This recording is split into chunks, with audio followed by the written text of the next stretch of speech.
숙제 중간고사 빨리 내셔야지. 다음 주죠? 다음 주? 아니 너무 많이 쓰시지 말라니까. 이거 이런 거 좋잖아요. 양은 주님의 음성 주인의 음성을 듣는다. 뭐 이런 식으로 쓰라고요. 네, 설교할 수 있게 그것만 딱 설교 너무 복잡하게 하지 말고 이런 걸 딱 이게 이게 다 보이잖아요. 이렇게 보면은 이렇게 눈에 들어오잖아요. 이거 딱 깨달은 거 내가 읽다가 확 와닿잖아요. 말씀이 들려야 되는구나. 뭐 이런 거. 아까 양에 얘기했잖아요. 귀에 물 들어가면 죽는다는 거. 뭐 이런 거. 뱀 가지고 뱀의 특성이요. 똑같아요. 그 귀신의 습성하고. 뱀은 이게 통째로 삼키잖아요. 씹지도 않고. 그리고 또 뭐 특징들이 뭐가 있나? 꼭 죽은 건 절대 안 먹는데 뱀이 살아있는 것만 잡아먹는데요. 마귀 사단이 죽어있는 애 건드리지도 않아요. 우리 예수 믿는 사람들만 건드리지. 똑같아요. 그 뱀의 습성하고 귀신, 마귀의 습성하고 아주 그런 것도 말씀이 되잖아요. 깨달은 걸. 그리고 이번에 깨달았던 게 감람나무, 올리브나무가 특징이 뭐가 있는지 아세요? 찾아봤더니 지금 시작된 거예요? 올리브나무 특징이 깜짝 놀랐어요. 올리브나무는 척박한 땅에서 잘 자란대요. 오히려 좋은 땅에서는 잘 열매를 못 맺는데요. 기름이 안 나온대요. 그리고 오히려 척박한 땅에서 건강하게 자라고 아주 좋은 땅에서는요 병이 잘 걸린대요. 올리브나무 희한하죠? 그거 보고 깜짝 놀랐어요. 우리도 진짜 성령 충만한 사람들은 좀 배부르면 조금 잘 안 되죠. 기도가 왜 그런지 모르겠지만 열매 올리브나무 기름이 아주 안 좋은 토양에서 더 많이 나온대요. 기름이 그거 보면서 은혜를 받았어요. 우리는 감람나무다, 포도나무다 한번 찾아보세요. 특징을. 설교가 된다니까요. 그지 않아요? 포도나무 저번에 어디더라? 저 사사기 보니까 기드온 아들 중에 하나가 70명 다 죽이고 그 이름이 뭐더라? 기드온 아들 자기 형제들 싹 죽이잖아요. 죽이고는 자기가 왕이 되잖아 스스로. 그때 이제 한 명 살아남아가지고 사사기 배우셨으니까 그 사람이 비유를 들잖아요. 뭐 감람나무가 있는데 네가 왕이 되라 했더니 나는 임금님께 기름을 드려야 돼서 나는 안 된다. 그래서 그 다음에 무화과한테 갔더니 나는 열매를 드려야 된다 이러고 또 누구 포도나무한테 갔더니 나는 포도주를 왕께 드려야 돼서 안 된다. 그때 가시나무한테 갔더니 내가 왕이 될게 막 이러면서 가시나무는 아무데도 쓸 데가 없어요. 열매도 없고 나뭇가지도 없고 이파리도 없고 찌르는 일만 하는 거야. 찌르는 일만.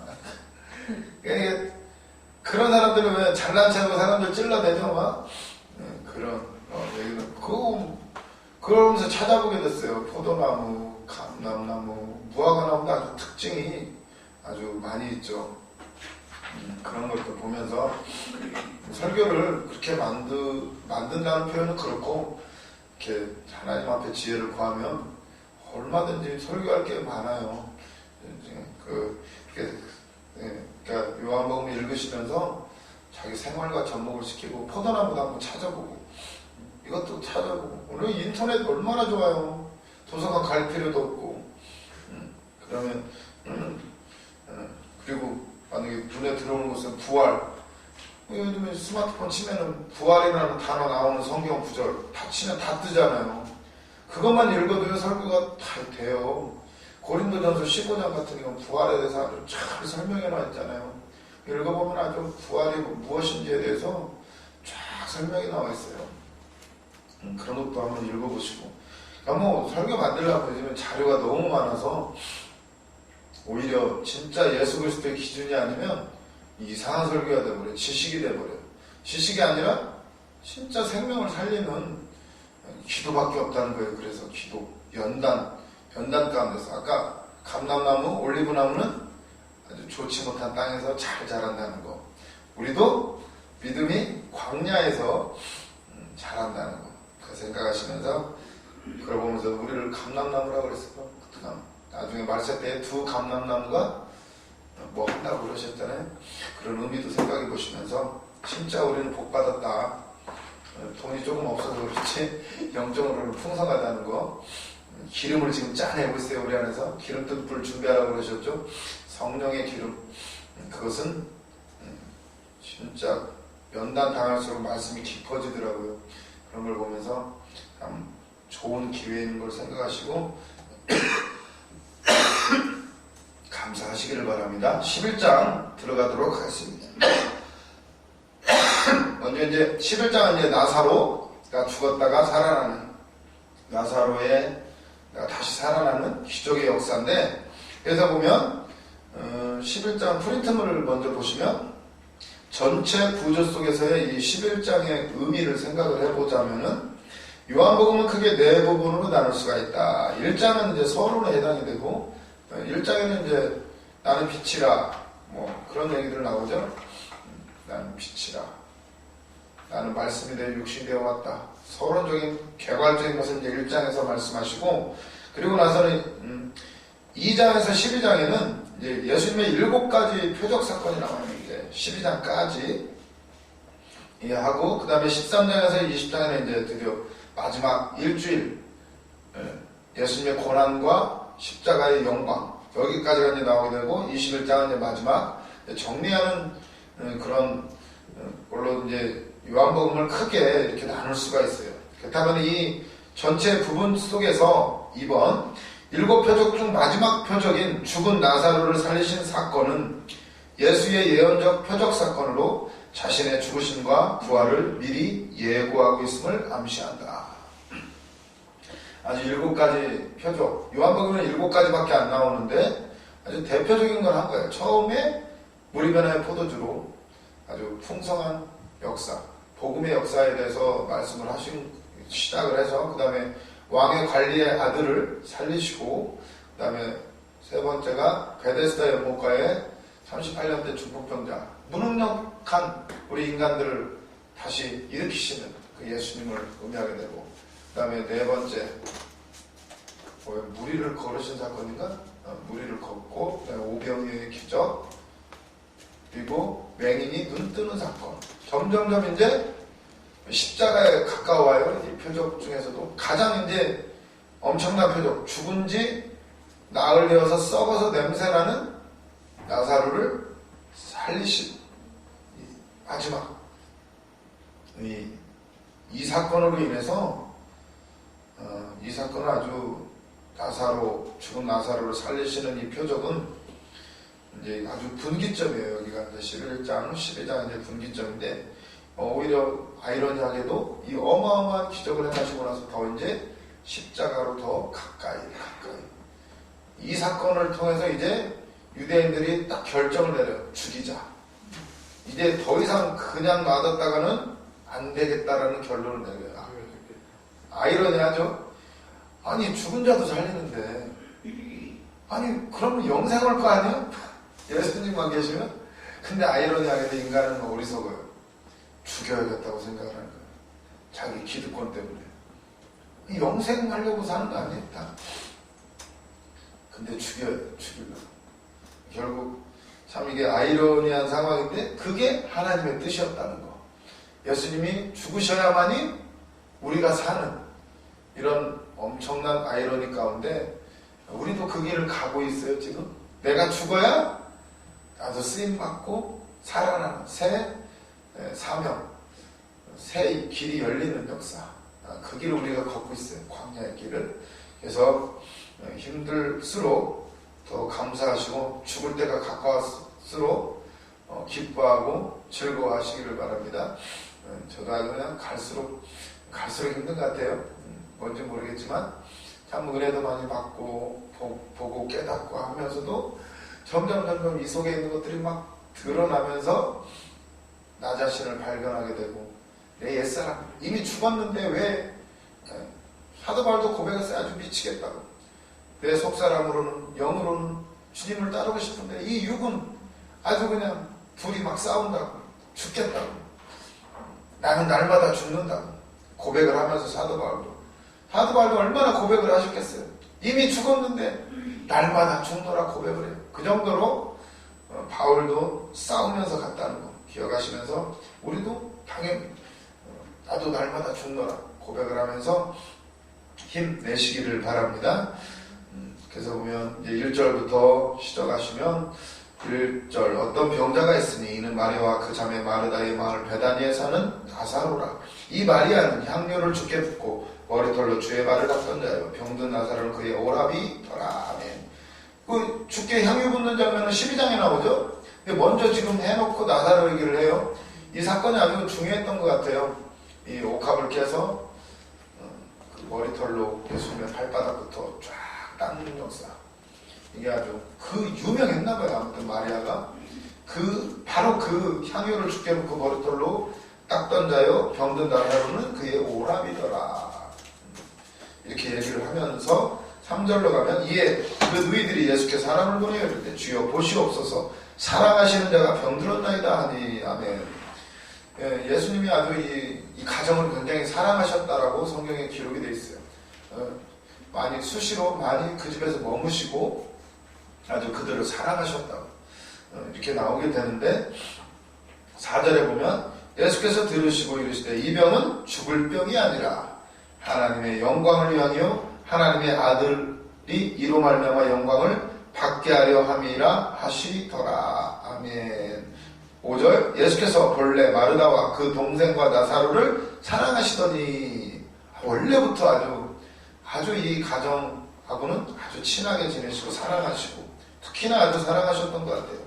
그러면서 근데 왜 병들어 죽으려고 그래 나사로가?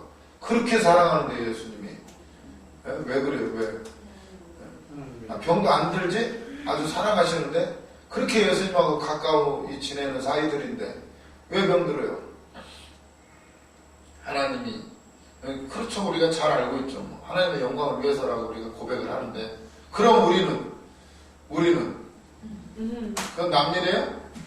우리 일은 아니에요? 예수님 우리를 사랑 안 해?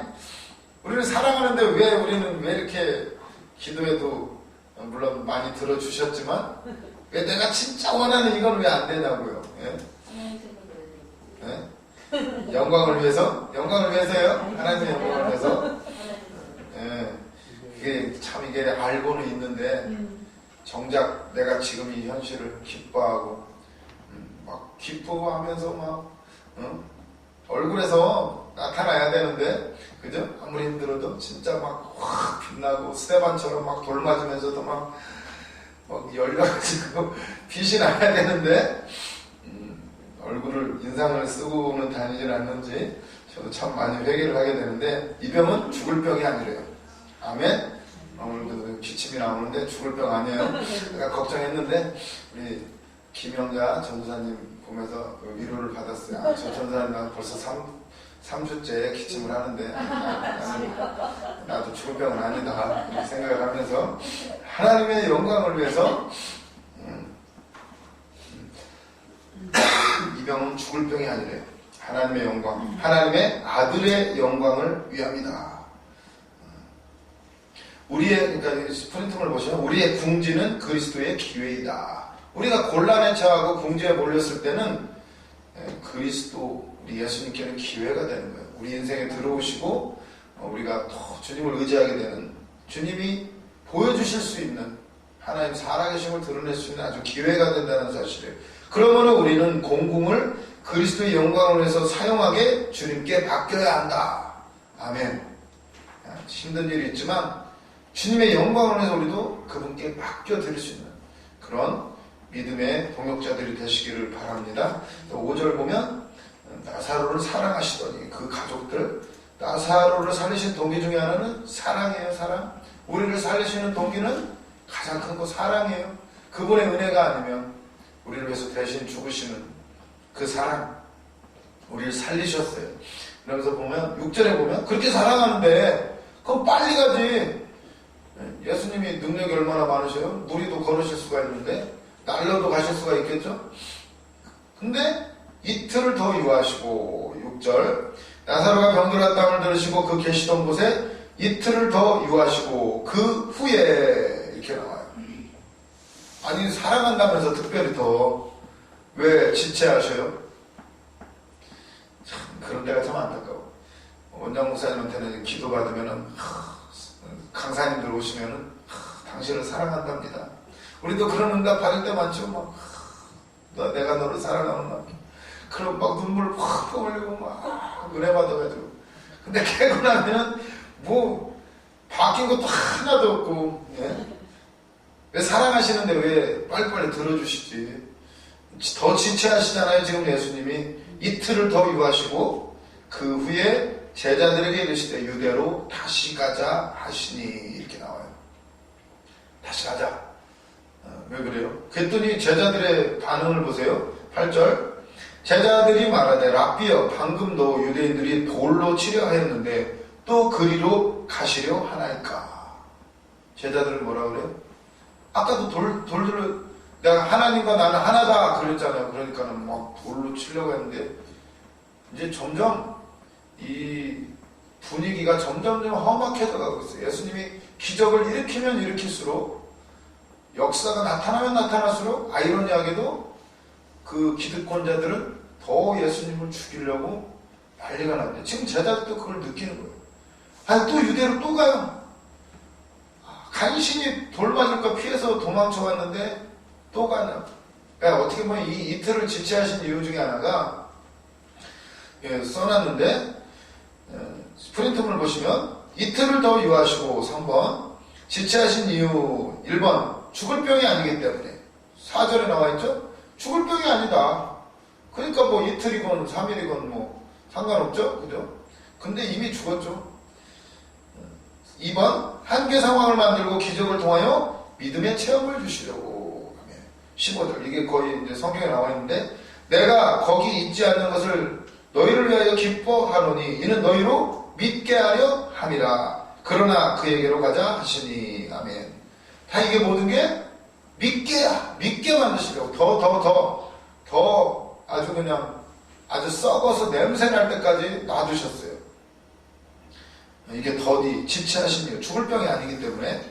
그리고 아주 한계 상황을 만들고 완전히 믿게 하려고. 이거 진짜 하나님이 아니면 안 될 상황을 만들어요. 그죠? 우리 가정 가운데도 진짜 주님이 아니면 안 되는 상황 믿게 하시려고. 지체하시는 이유예요. 우리의 기도에 왜 이렇게 하나님이 안 들어주시나? 믿음의 체험, 믿게 하시려고. 그리고 8절에 보면 랍비여 방금도 유대인들이 돌로 치려 하는데 또 그리로 가시려 하나니까 약간은 이런 상황도 있어요. 박해가 너무 갈수록 심해져 가고 이제 점점점 목숨을 부지하기가 쉽지가 않아요. 그런 이유도 하나가 들어간다는 거예요. 제자들이 표현이 그래요. 제자들이 예수님 또 가요. 거기 돌 맞으려고요. 이 얘기를 하는 거예요. 그랬더니 9절에 보면 예수께서 대답하시되 낮이 12시간이 아니냐. 사람이 낮에 다니면 이 세상의 빛을 범으로 실족하지 아니하고 밤에 다니면 빛이 그 사람의 없는 거로 실족하느니라. 이 말씀을 하시니 또 이르시되 우리 친구 나사로가 잠들었도다. 그러나 내가 깨우러 가노라. 제자들이 이르되 주여 잠들었으면 낫겠나이다 하더라. 예수는 그의 죽음을 가리켜 말씀하신 것이나 그들은 잠들어 쉬는 것을 가리켜 말씀하신 줄 생각하느니라. 이에 예수께서 밝히시되 나사로가 죽었느니라. 예수님도 말씀하셨어요. 죽었다고. 알고 계셔요. 예수님 죽었다고. 근데 잠들었다. 깨우러 가자. 이런 표현을 쓰셔요. 그러면서 15절 내가 거기 아니한 것을 너희를 위하여 기뻐하노라. 이는 너희로 믿게 하려 함이니라. 그에게로 가자. 이렇게요. 제자들은 거기 가면 돌 맞아요. 그러면서 16절 디두모라고도 하는 도마가 다른 제자들에게 말하되 우리도 주와 함께 죽으러 가자 하니라. 아멘. 도마하면 뭐가 떠올라요? 의심하는 사람? 아주 도마는 좀 어떻게 보면 억울해요. 아주 우리의 머릿속에 도마는 의심하는 사람. 손에 못 자고 보기 전에는 손 집어넣기 전에는 안 믿겠습니다. 예수님이 문 닫혀있는데 쓱 들어오시죠. 그러니 얼마나 놀라겠어요. 귀신도 아니고. 귀신이죠. 갑자기 문이 닫혀있는데 그냥 들어오니까 샬롬 하고 들어오시잖아요. 얼마나 놀랬겠어요, 기도하다가. 그러니까는 도마는 어떻게 보면 따져보고 두드려보고 가는 사람이에요. 우리가 그냥 단순하게 의심 많은 사람 이렇게 말해요. 도마도 나중에 순교하게 되고 아주 여기도 보세요. 여기도 보면 얼마나 멋있어요. 그래 우리도 죽으러 가자. 도마가 결단해요. 죽으러 가자. 예수님이 가자 그러니까 그럼 죽으러 갑시다 하면서 가는 결단의 모습이 나와 있어요. 이걸 이제 너무 믿음이 없다라고만 볼 게 아니라 결단하는 사람. 어떻게 보면 우리의 믿음의 성격들이 다 다른 것 같아요. 보면 어떤 사람은 천천히 돌다리도 두드려 보듯이 가는 사람이 있는가 하면 어떤 사람은 그냥 베드로처럼 일단 말부터 하고 일단 뛰어들고 보는 사람. 예수님이다! 그러니까 그냥 옷부터 벗고 막 뛰어들고 베드로는. 그리고는 또 남들 다 버려도 나는 안 버립니다. 아주 그냥 먼저 말이 앞서고 행동이 앞서는 사람. 그런데도 주님은 글을 쓰셔요. 기질은 조금씩 다르지만 중요한 건 부르셔서 쓰신다는 거. 그걸 생각하니까 이해 안 되는 사람도 있어요. 제 성격하고 다르니까. 그냥 왜 이렇게 말이 앞서지? 그냥 조용히 있다가 하면 되지. 근데 안 그래. 다 필요하더라고요. 그런 걸 보면서 우리는 모두가 다 합력하고 하나님 다 쓰시더라고요. 중요한 건 그분을 만나고 그분의 음성을 듣고 결단하고 따라가는 참 결단의 사람들이 되시기를 바랍니다. 16절 다 이제 가는 거예요. 그랬더니 17절에 보니까 예수께서 와서 보시니 나사로가 무덤에 있으니 이미 나으리라. 나으리 됐어요. 예수님 지체하셨잖아요. 지금 오셨는데 어떻게 돼요? 죽은 지 나으리 됐어요. 그럼 계산을 해볼까요? 이틀 더 지체하셨죠? 첫날 오신 날 나사로 빨리 와서 고쳐주세요. 근데 안 갔어요. 그리고 이틀을 더 지났죠? 그리고 이제 출발해서 갔어요. 나흘이 됐어요. 이미 마리아와 마르다가 사람을 보내가지고 우리 오라비 좀 치료해주세요 와가지고 사람이 왔을 때는 이미 나사로는 이미 죽어있던 거예요. 죽어있던 거예요. 그러니까 예수님 왜 이렇게 지체하실까? 왜 이틀이나 더 유하실까? 예수님 이미 다 알고 계셔요. 지금 뭐 서둘러 갈 필요가 없는 거야. 이미 죽어있기 때문에 예수님은 다 알고 계시고 지금 하시는 거예요. 그래서 왜 지체하실까?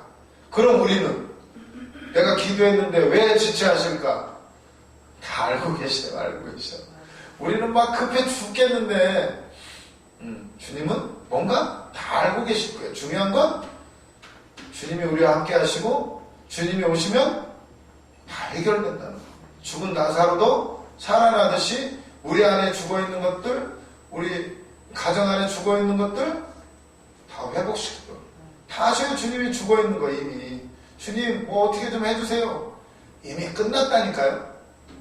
그래서 중요한 거예요. 십자가와 부활. 우리에게는 그것밖에 없다라는 거예요. 그래서 이 말씀을 읽으면서 우리는 그냥 빨리 근데 지체하시는 것 같아요. 근데 그 전에 이미 끝났게 우리 인생은.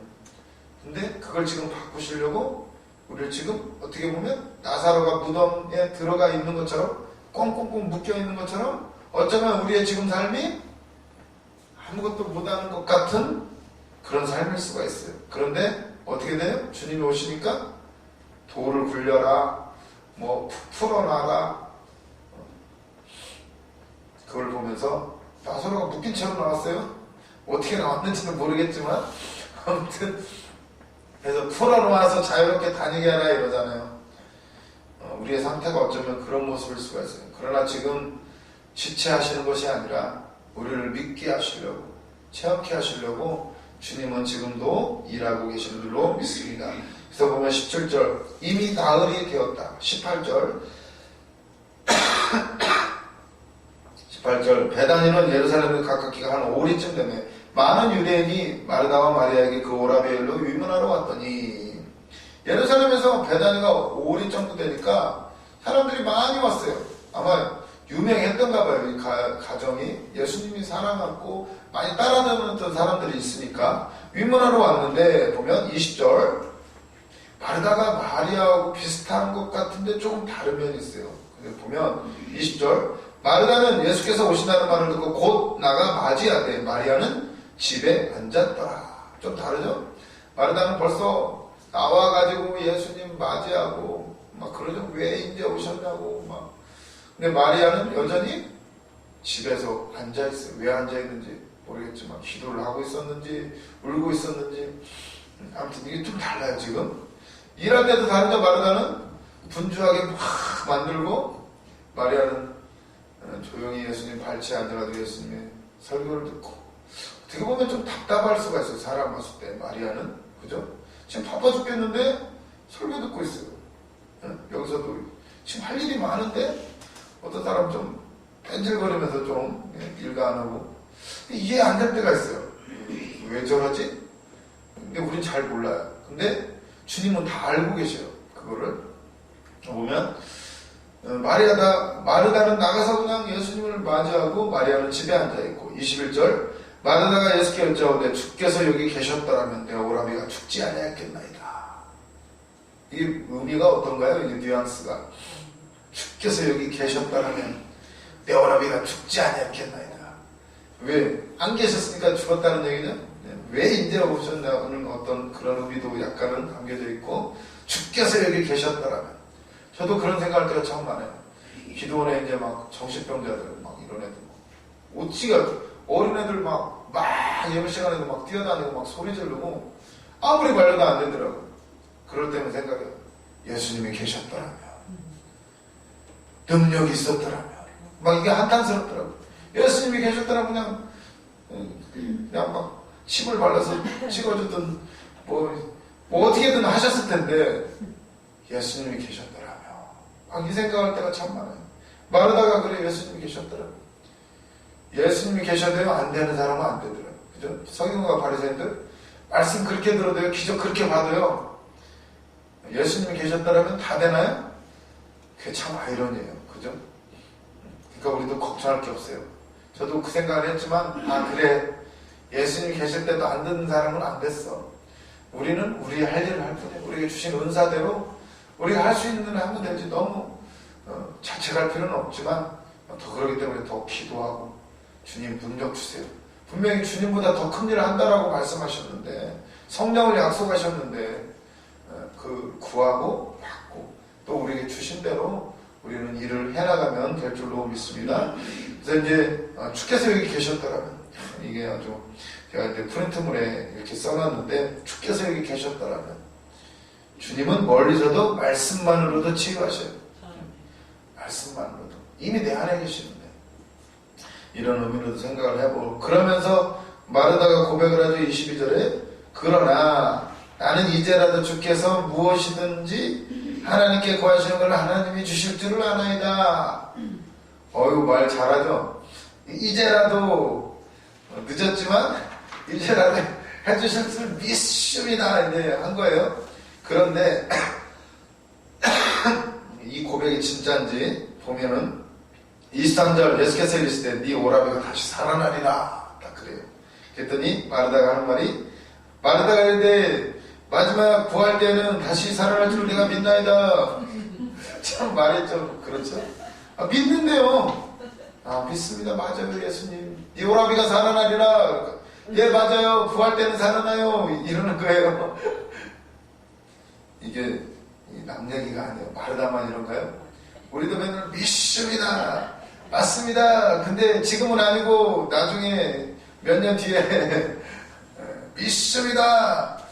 저 사람 암병 나을 거 믿습니다. 근데 나는 조금 내 병은 안 나을 것 같은데 그게 왜 이렇게 힘든지 기적 나는 거 우리가 많이 보잖아요. 유튜브에서도 많이 보고 그렇게 많이 듣고 보고 체험하고 하는데 정작 내일은 왜 안 믿어지는지 믿어지세요? 이게 마르다가 그렇게 고백을 해요. 이제라도 주님이 하실 줄 믿습니다 하는데 네 오라비가 살아나리라 그랬더니 마지막 때에 가능합니다 이래요. 우리의 모습이 진짜 우리의 믿음의 모습이, 믿음은 현재인데 먼 훗날로 생각하지 않은지, 지금은 아니고 열심히 기도 빡세게 해가지고 불 확 받으면 될 거라고 생각하는 지금인데, 사실은 불만 받으면 저는 40일 금식만 하면 다 될 줄 알았죠. 근데 주님이 때에 이루시는데, 지금이들은 지금 이미 성령이 오셔 내 안에 계시고 이미 주님이 일하고 계시다는 거.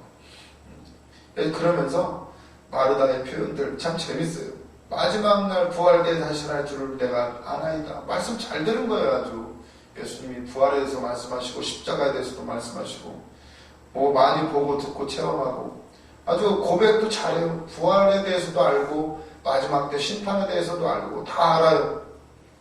그러면서 예수님이 하시는 말씀 25절, 예수께서 이르시되 나는 부활이요 생명이니 나를 믿는 자는 죽어도 살겠고 무릇 살아서 나를 믿는 자는 영원히 죽지 아니하니 이것을 내가 믿느냐.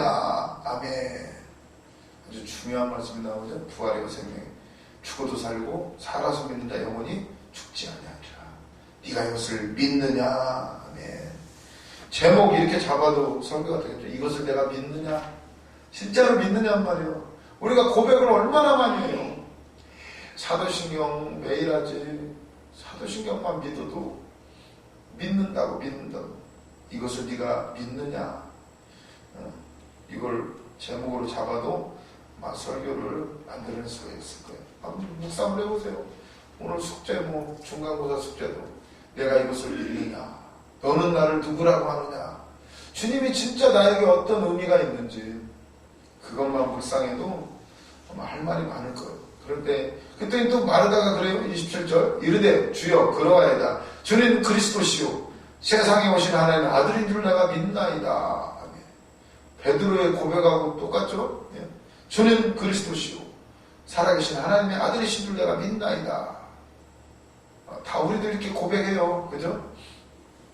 그런데 보면은 우리도 이렇게 고백을 한단 말이에요. 근데 나중에 정작 무덤 앞에 가서 돌을 옮겨놔라 그러니까 마르다가 뭐라고 하죠?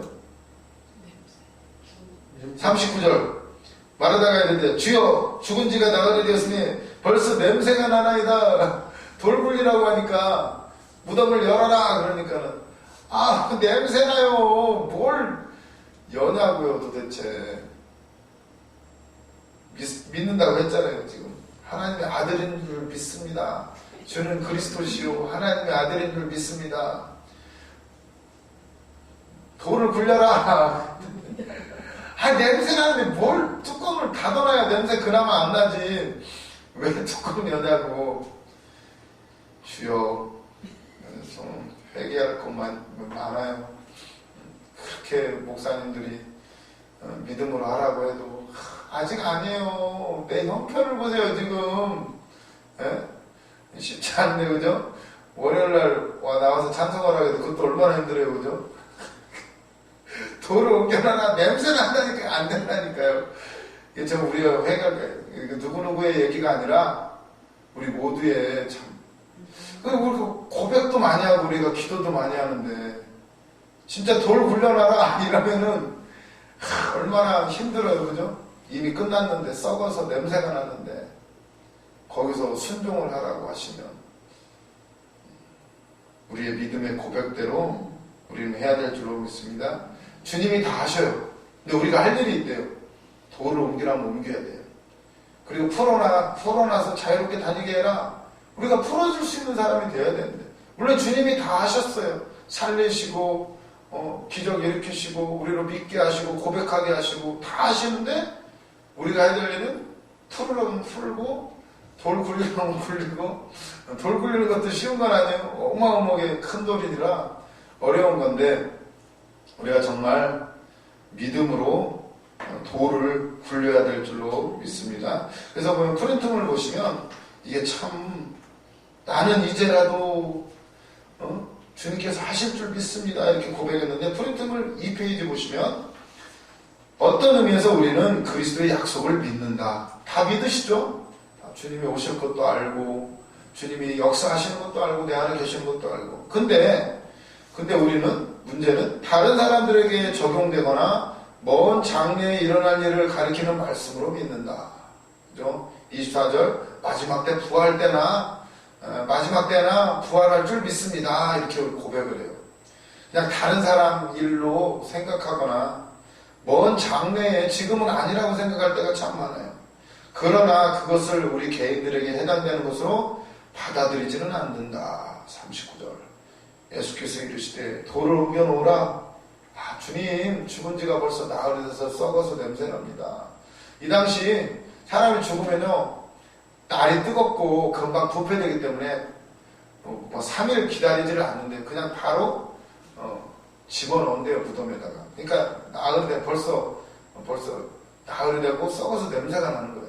그러니까 우리하고 지역이 다르기 때문에 그걸 아시고 생각을 하시면, 그런데 보세요, 이제 마르다는 것까지 생각을 해보고, 그러면서 28절 마르다가 이제 신앙 고백을 하고 나서 28절 이 말을 하고 돌아가서 가만히 그 자매 마리아를 불러 말하되 선생님이 오셔서 너를 부르신다 하니, 가만히 그 자매 마리아를 불러 선생님이 오셔서 너를 부르신다. 이 말씀, 너를 부르신다, 우리에게 주님이 하시는 말씀일 줄로 믿습니다. 우리는 지금 마리아는 어디에 있나요? 집에 여전히 앉아있어요. 울고 있었는지 기도를 하고 있었는지 모르겠지만, 근데 마르다를 통해서, 마르다는 앞장서는 사람이죠. 마르다를 통해서 예수님의 명령이 전달, 너를 부르신다. 주님이 너를 부르신다. 오늘도 우리가 음성을 듣는 줄로 믿습니다. 목사님들을 통해서 너를 부르신다.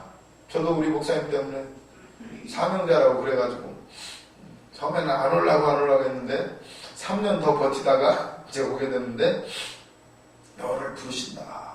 29절 마리아가 이 말을 듣고 급히 일어나 예수께 나아가며 예수는 아직 마을로 들어오지 아니하시고 마르다가 맞이했던 곳에 그대로 계시더라.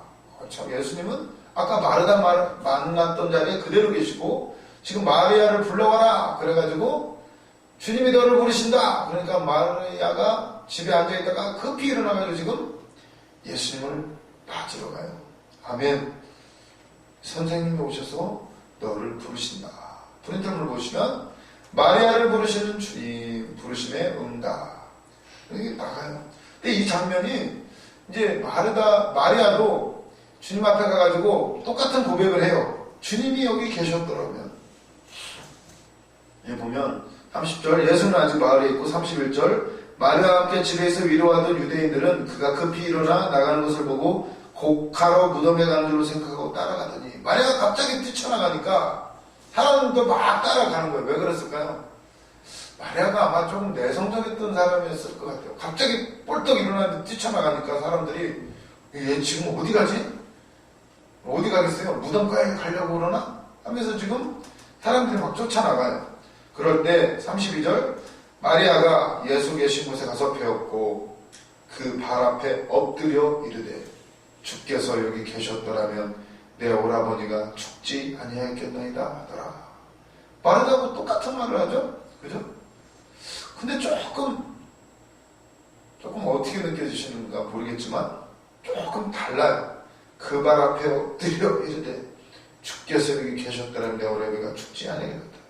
33절 예수께서 그가 우는 것과 또 함께 유대인들이 우는 것을 보시고 심령의 비통이 여기시고 불쌍히 여기사. 아멘. 똑같은 말을 하는 것 같은데 마리아의 그 고백은 조금 울림이 있어요. 막 울면서 엎드려서 예수님이 여기 계셨다는 막 이게 우는 거죠. 이제 엎드려가지고 그 모습을 보시고 사람들도 막 울어요. 유대인들도 울고 예수님까지 우셔요. 35절 보면 예수께서 눈물을 흘리시더라. 아멘. 성경에 예수님이 우는 장면이 딱 2번 나와요. 여기하고 어디? 예루살렘. 누가복음 19장 41절.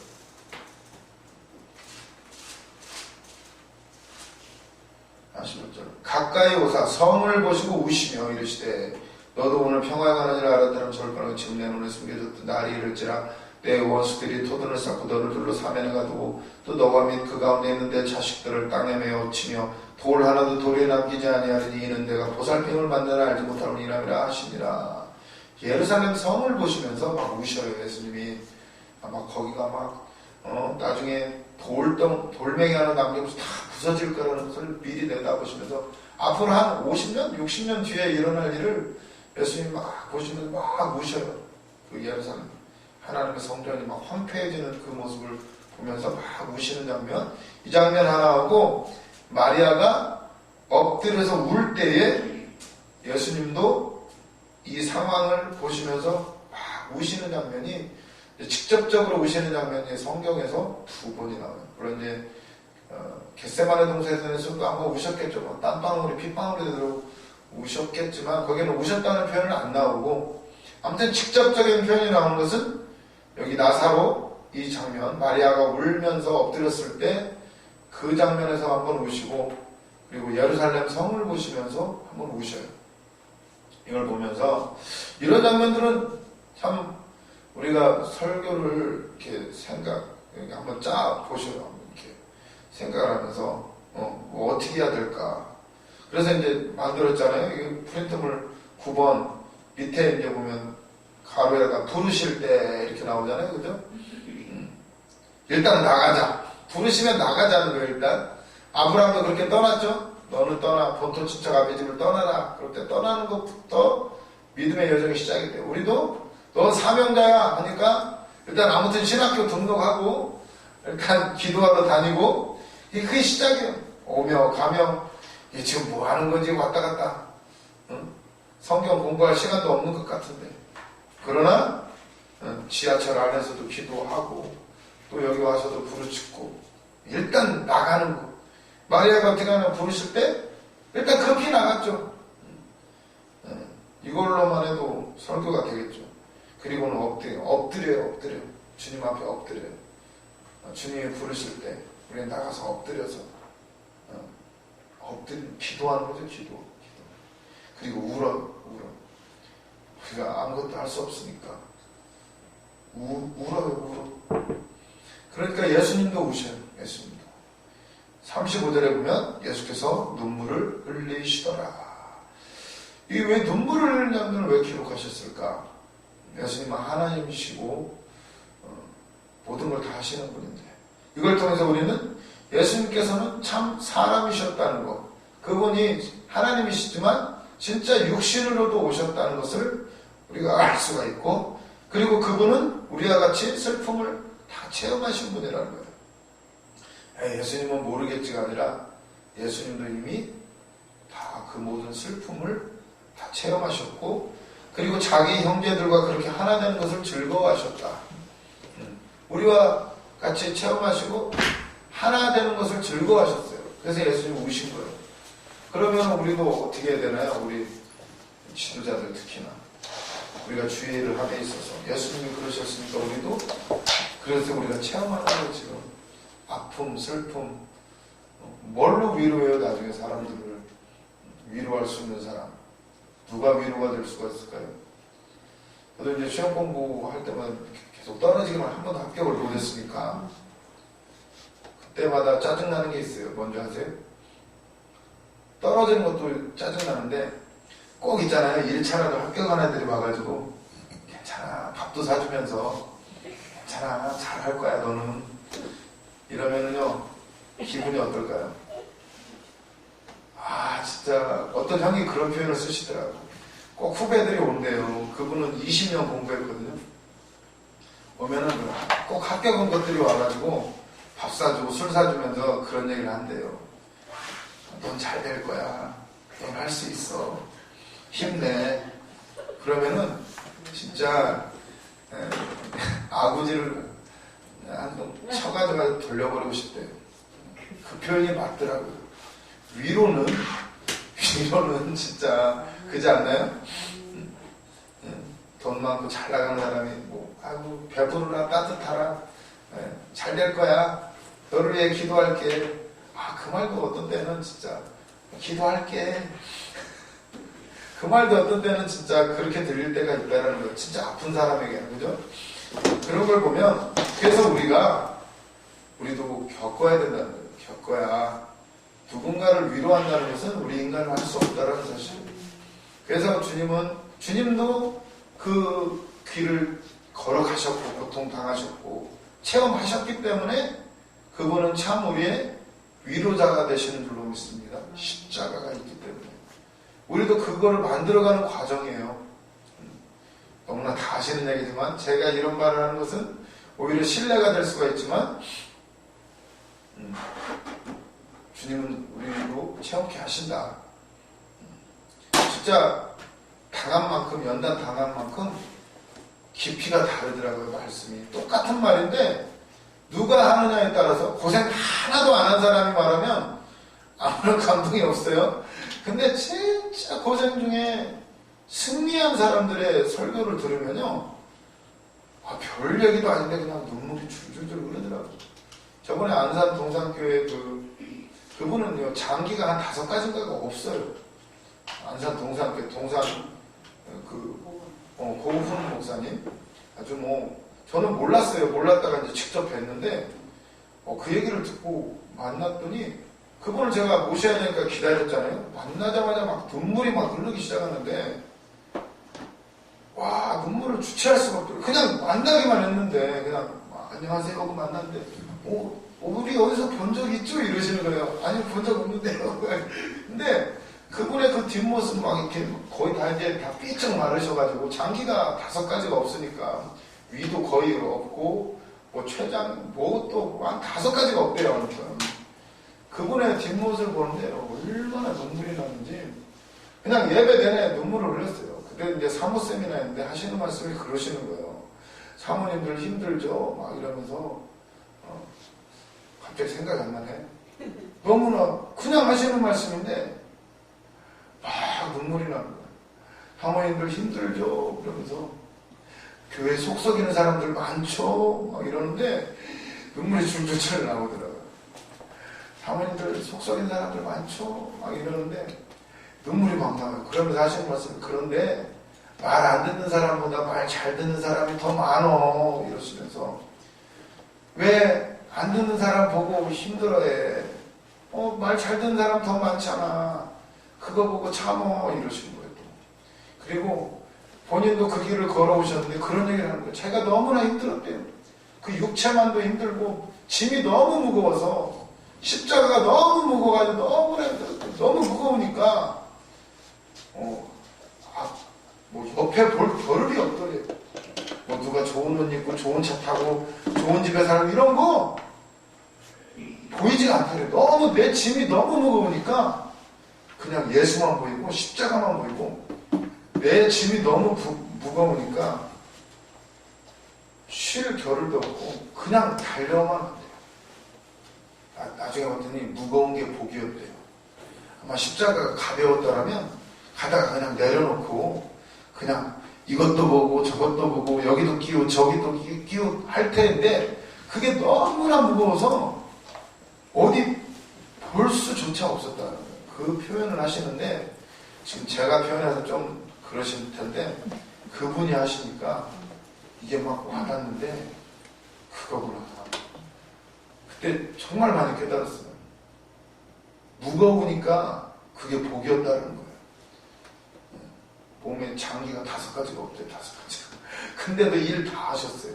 어마어마한 일을 하셨는데 그걸 보면서 우리도 더 깊이 체험하고 그 가운데서도 예수님도 3번에 보면 예수님께서는 인간 되기를 부끄러워하지 아니하셨다. 죄인을 이해하셨다.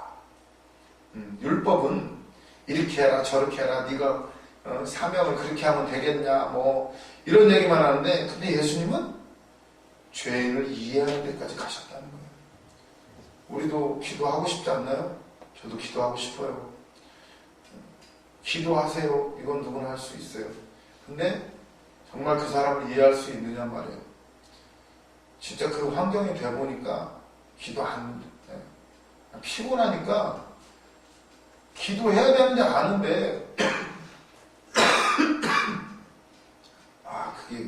그게 만만치가 않더라고요.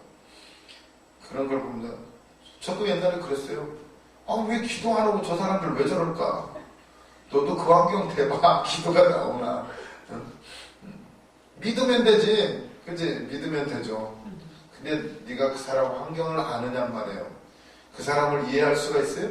그 사람을 위로할 수가 있어요? 말은 좋죠. 기도하세요.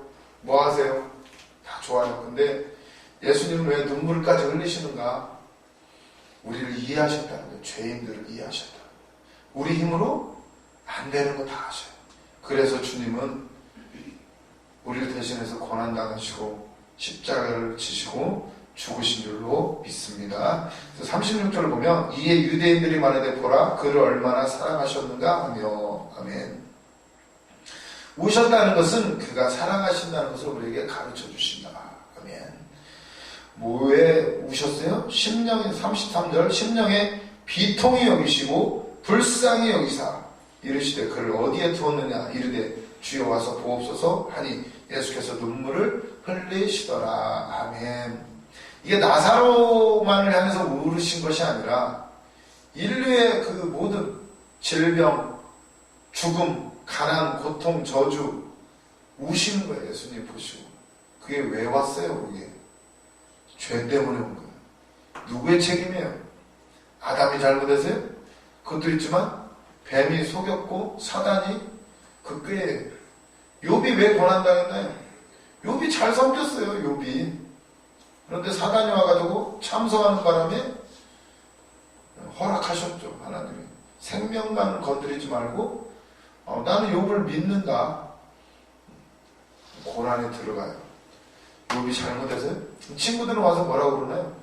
계속 회개해라. 네가 뭘 잘못했는지 한번 찾아봐라. 내 지금은 미약하였으나 네가 나중에는 심히 창대할 것이 아니냐. 네가 진짜 죄를 안 지었으면 그게 그만이에요. 네가 죄를 안 지었으면 지금은 미약하지만 심히 참될 것이 아니냐 이러면서 막 비꼬아요. 얼마나 아파요. 더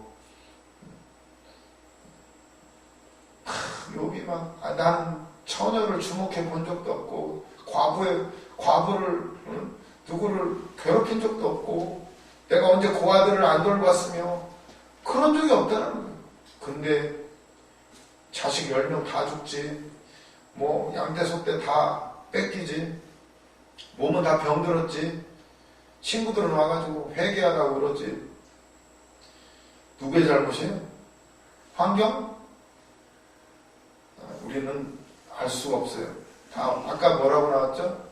이 병은 죽을 병이 아니라 하나님의 영광, 아들의 영광, 우리의 영광. 주님은 우리를 통해서 영광 받으실 줄로 믿습니다. 예수님은 우리를 사랑하셨어요. 끝까지 사랑하시면서 그럴 때 사람들이 또 비꼬아요. 37절 그 중에 어떤 이는 말하네 맹인의 눈을 뜨게 한 이 사람이 그 사람은 죽지 않게 할 수 없었더냐 하더라. 야, 맹인의 눈을 뜨게 하는데 죽은 사람은 못 살리지 이러는 거예요. 살렸어요. 나중에 어떻게 말을 해요? 그 사람들